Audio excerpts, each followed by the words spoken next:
Welcome to Hear the Word. I'm Brother Tom, Piranha Preachers. I observe remarks from pastors on an internet forum for pastors. Occasionally a pastor will ask for prayer as he struggles with sin in his life. One pastor confessed to going to a gay bar in town and engaging in homosexual sex. He was asking for advice and prayers as he tried to turn from this sin.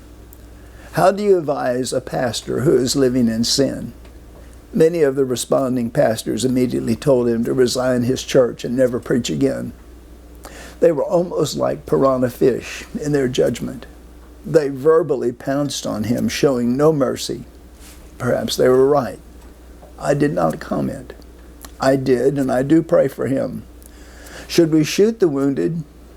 Should we be quick to try to pull the splinter out of our brother's eye and ignore the beam in our own?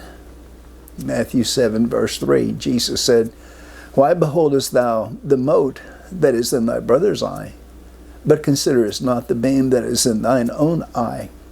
Or how wilt thou say to thy brother, Let me pull out the mote out of thine eye, and behold, the beam is in thine eye? Thou hypocrite, first cast out the beam out of thine own eye, and thou shalt clearly see to cast out the mote out of thy brother's eye." Where is the line drawn between sin and bad sin? I consider myself to be a poor example of Christianity. How thankful I am for God's grace. I cannot tell this brother to resign unless I tell myself to resign. No, I'm not guilty of the sin he's confessed to, but there are other sins I commit.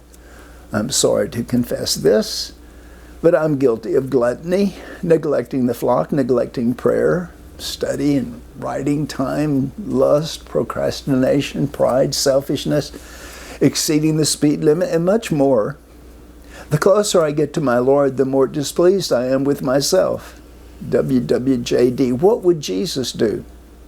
Jesus told the woman caught in adultery to go and sin no more. John 8:10 says, when Jesus had lifted up himself and saw none but the woman, he said unto her, Woman, where are those thine accusers? Hath no man condemned thee? She said, No man, Lord. And Jesus said unto her, Neither do I condemn thee. Go and sin no more. Jesus knew her repentant heart. Whereas my sin of neglect is not as bad as some sin, sin is sin. James 2:10, for whosoever shall keep the whole law and yet offend in one point, he is guilty of all. Either we are guilty or we've been redeemed. None of us are perfect. Sin needs to be dealt with in Christ-like compassion and guidance. Please, don't be a piranha Christian. Blessings to you till next time. Bye for now.